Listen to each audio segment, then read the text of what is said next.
Okay, I think I'm live. Happy Wednesday, everybody. I'm just going to go over and go live in Instagram as well. Give me a moment as I do the clicking and it's not clicking. There we go. Now it is. Okay, great. I think we're live on various platforms. Hello there, everybody. Happy Wednesday, June 25th, 2025. I don't know why I needed to say that. Anyway, some of you know I do this. I try to do this every Wednesday if I'm not traveling in the world doing my thing. Completely in a completely different location today. Not that this matters. Hang on here. Okay, I'm gonna continue. Something's not working, but I'm just gonna say continue. Okay. Sorry, I'm just getting a pop-up window on my screen, my computer, yada yada.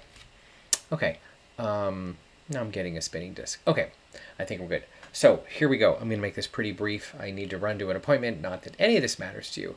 So I've had the privilege and the honor this week to, I'm leading a number of book club calls. So I've been asked to be a facilitator of a mastermind group, and I lead their book club, which is really fun. And then I have my own group that I lead a book club in. So I'm all of a sudden there's this book club thing happening around me, which is really fun. So, which is really fun. By the way, facilitating a book club is, for those of you that are trainers and speakers and facilitators and want to, be in the world more, facilitate a book club call. Like just have people read a book, bring them to the call. I won't go into the timeline exactly, but it's pretty much have them share their wisdom. You offer your wisdom.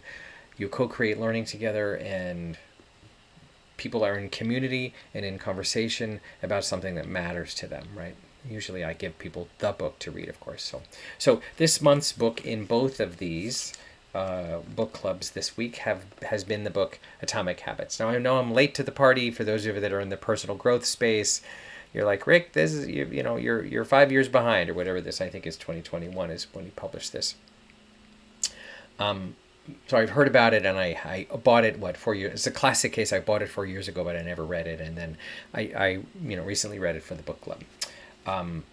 Really, really great. So I'm doing a commercial for James Clear, Atomic Habits, Tiny Changes, Remarkable Results, huge bestseller, etc., etc. But what I want to talk about is the topic of becoming, and what I love that he did, in this is, he's a big fan of personal development and who are you becoming, right? That question, which is always, should be rolling around in our heads. Who am I becoming?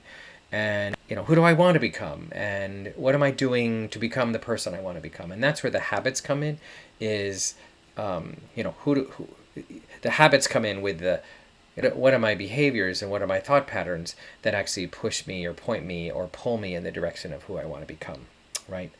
So one of the key sentences, just by the way, when I read this book, I captured there's probably at least, 40 mic drop sentences in this book that are amazing, right?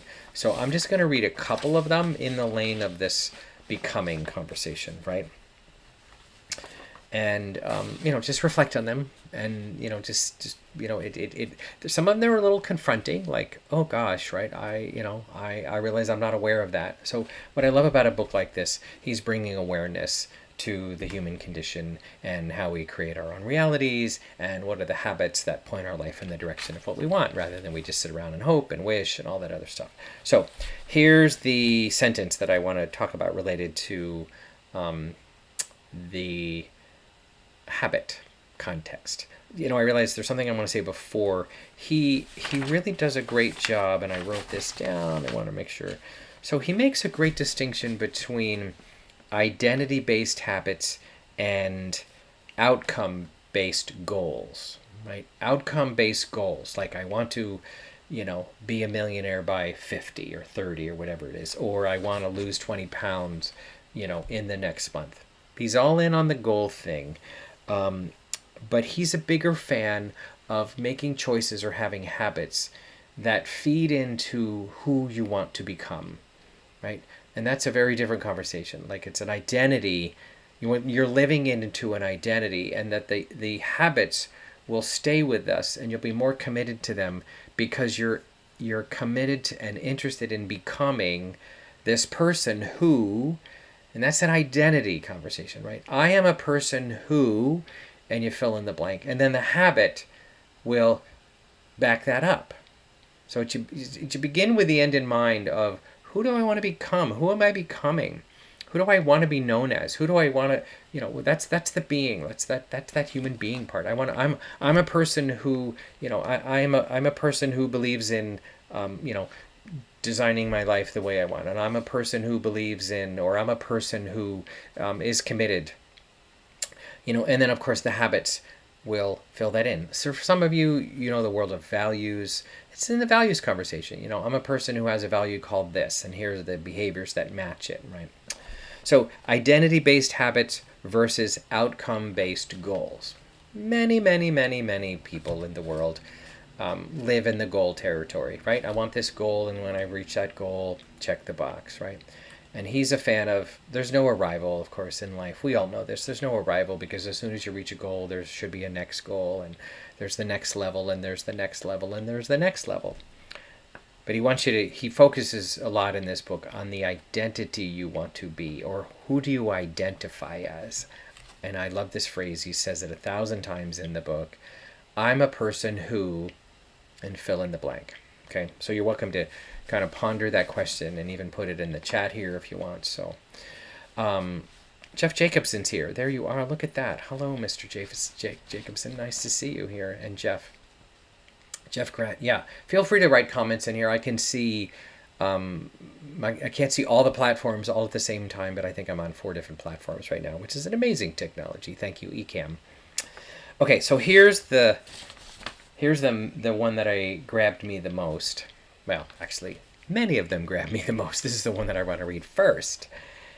Every action you take is a vote for the person you want to become. Just think about that. Every action you take is a vote for the person you want to become.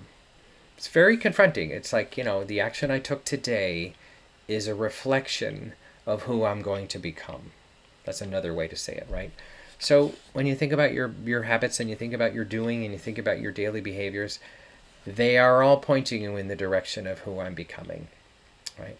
It makes sense, right, everybody? That kind of, you're in that, right? Kind of, you're in the, you can just put a yes or a thumbs up. I can see it. By the way, I can see it in Instagram, and I can see it over in Facebook as well. So that's that phrase. And again, I'll just say it again to kind of remind you. These are writer-downer sentences. These are the ones that sit on Post-its.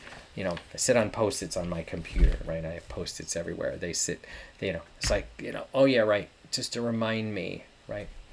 And it all lives in the land. And if you guys some of you have hung out with me for years, or of my work, the distinction I make is, am I trying to manage my circumstances, or am I leading my life in the direction of honoring my values, or the difference I want to make while I'm on the planet? Because that's a very different focus, right? And one is a little bit survival oriented. The survival context, he talks a lot about survival orientation, surviving, kind of managing the circumstances versus, I'm over here, I'm going to think about my future, I'm going to think about the impact I want to have. That starts to design my life, right? Okay, let me read a couple of more of these, because these are kind of fun. And you can just ponder them, and hopefully you'll get the book. And then you'll want to do a book club yourself, right? This one's really great. We do not rise to the level of our goals. We fall to the level of our systems. We do not rise to the level of our goals. We fall to the level of our systems. So here's an example of that. Think about, Olympians, or people who sort of play at this level of tennis, or whatever the sport is, right?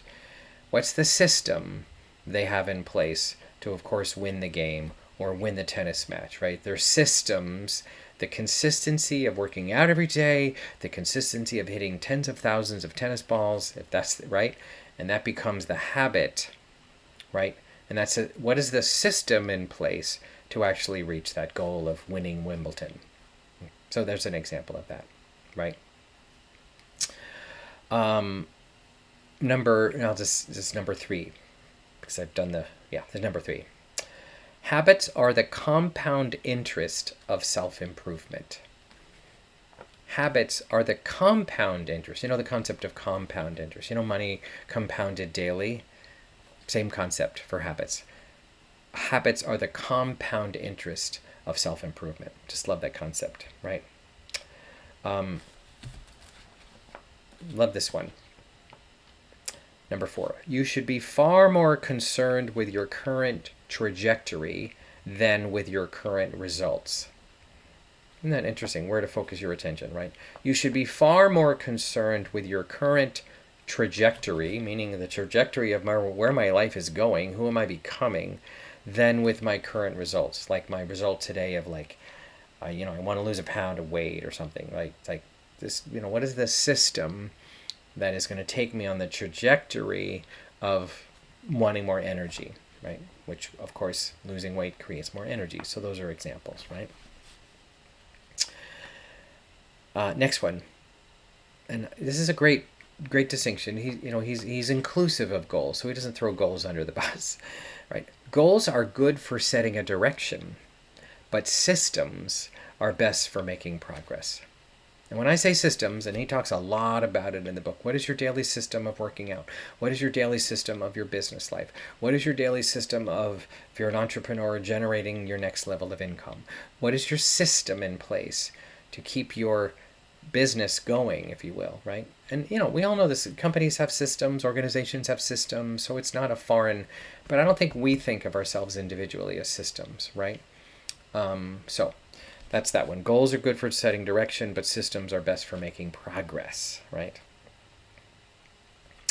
Next one. The most effective way to change your habits is to focus not on what you want to achieve, but on who you wish to become. That's the real mic dropper one for me. The most effective way to change my habits, I'm going to speak for me, is to focus not what I want to achieve, but on who I wish to become. Just think about that. Right? Who am I becoming is the big context here, right? Okay. Let me see. I'll just leave you with one more, and then we'll be done for the day, right? No, actually, there's 2. This is another one. Environment is by the way, I'm reading off of a list of that I took notes when I read this book. It's one of those books you gotta you capture it as you go, right? Environment, he talks a lot about how your environment influences your habits, right? Where are you hanging out? Where is your body hanging out, right? If I'm in the environment of the gym, I'll probably do the weights, right? If I'm in the environment, environment designs our habits is basically the concept. He says it this way: environment is the invisible hand that shapes human behavior. Environment is the invisible hand that shapes human behavior. When I talked about this yesterday on this book club call, we got into a little bit of the whole feng shui thing about the energy of your house and the drawers you have, and we kind of got into it, like where's the energy kind of take you down and where's the energy take you up, and you look into your closet and you kind of go, oh, got to get rid of all those clothes or whatever it is, and the habits, he links the concept of habits come from that environment that you're hanging out in. That's why I mostly love to work out in a class, because I'm in a room full of other people doing the same thing. And for some of us, we need to be in a room doing it with other people. All of a sudden, my habit wants to go up. My commitment level goes up because we're doing it together. That's why I love creating a mastermind group. That's why I've got a year-long program of a group of people, because I do believe in the concept that all minds grow together, all success, all ships rise together, that collective consciousness, that collective wisdom, right? That's why I love being in a group. That's why I love always be in a group. That's why I love leading groups. That's why I love holding people over a long period of time. Like I've led leadership programs that are a year. I've got my own program that's a year. That whole, you're in this environment, right?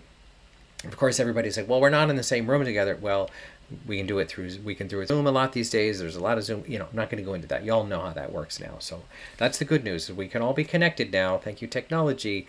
Be in a room together and be in the vibe of each other and be a support for each other, of course, right? So environment is the invisible hand that shapes human behavior. Okay, this last one, I've been saying this for years, and then he made it even better. Be the designer of your world and not merely the consumer of it. Be the designer of your world and not merely the consumer of it. My language that I've been playing with these days, and I help a lot of my clients and leadership and talk to these people about, are you, how many hours in a week, literally hours in a week, are you a consumer? Meaning you're on your phone. I don't even know where my phone is. It doesn't matter. I don't have my phone nearby. Good, my phone's not nearby. Consuming, right? I'm scrolling, right? I'm just, right, playing with that whole thing of consuming it.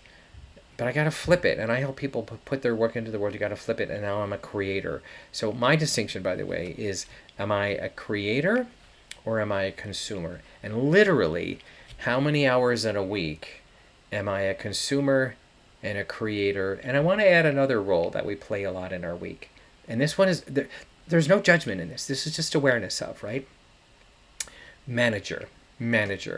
There's things I need to manage in my life. There's people in my life that might need my attention. Like, I have dear, sweet people in my life who are remarkable caregivers. They are now stepping into that role. They've grabbed it. That's their primary role they're going to play with, that they're going to own for right now, because that's the role that's needed. So that's manager of the circumstances that are needed, right? Now you can bring creativity to it, of course, but these are different roles, right?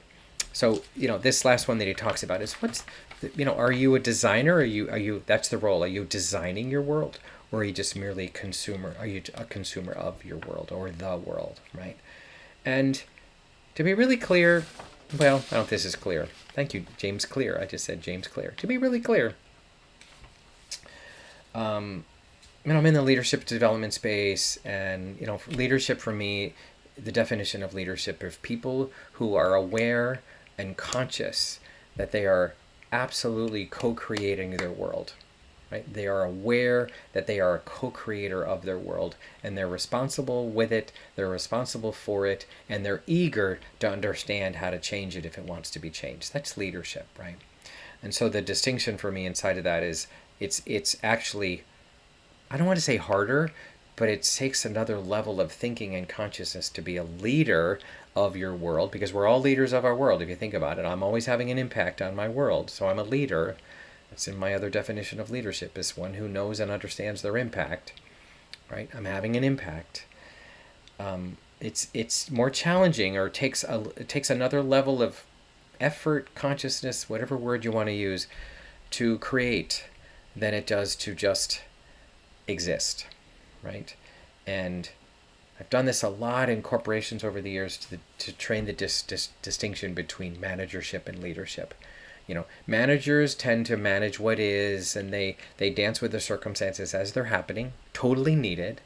And leaders sort of grow and change the space and actually move the consciousness higher, right? Leaders are really, this is a little esoteric here, but for those of you that are hanging out in my world, you get it. Leaders are really the consciousness raisers. So other people can step into leadership of, how do we actually change the space? How do we actually change the circumstances? How do we actually move forward with the things we want to experience and have our lives be about, right? And I use the word experience a lot there. What do we want to experience? So I'll leave you with that question. I know it's the top of the hour here on the East Coast, almost noon. Invite you to just consider, what do I want to experience more of, and what do I want to experience less of? And leaning into James Clear, what are the habits that I need to change? Because he talks about them, tiny little habits to change, so I can experience more of that and less of that. Okay, so there you go. Today is a bit of a debrief of a book club around this great book, Atomic Habits. Thank you, James Clear, for sharing this into the world and bringing your wisdom into the world. And I got a lot out of it. I took 1 million notes. I've shared it with my clients. I've shared it in the book clubs. And I'm loving this book club thing because it's actually having me read now even more than I read. Just so y'all know, I'm in the leadership development and human development space. I probably am reading 4 to 5 books all at the same time, right? No novels. I'm so boring. I don't read any novels. Everybody's like, don't you ever read a novel? I go, no. I watch a movie, but I don't know. The novel thing is not my thing. So, all right, everybody. Happy Wednesday. And I would be remiss as a leader if I did not say sending you individually, you and your family, you and your community, you and your town and your state, and you and your country, whoever you are in the world, sending all of us, every single one of us, a sense of peace, a sense of ease, as we all be with all kinds of things that are going on in the world. And just remember, you don't have to take in all that information. You don't have to take in all that. There's so much information. That's the receiving, that's the consumer side. Just be responsible for how much consuming you're bringing in, and flip it and go, what is the energy and what is the philosophy and what are the prayers, maybe, if that's the word you use, that I'm actually putting out into the field of energy of the world. So, all right, everybody, take a big deep breath, because I can overtalk. Hope this is serving, and thank you for listening. Sending you all and yours ease and peace, and more to come.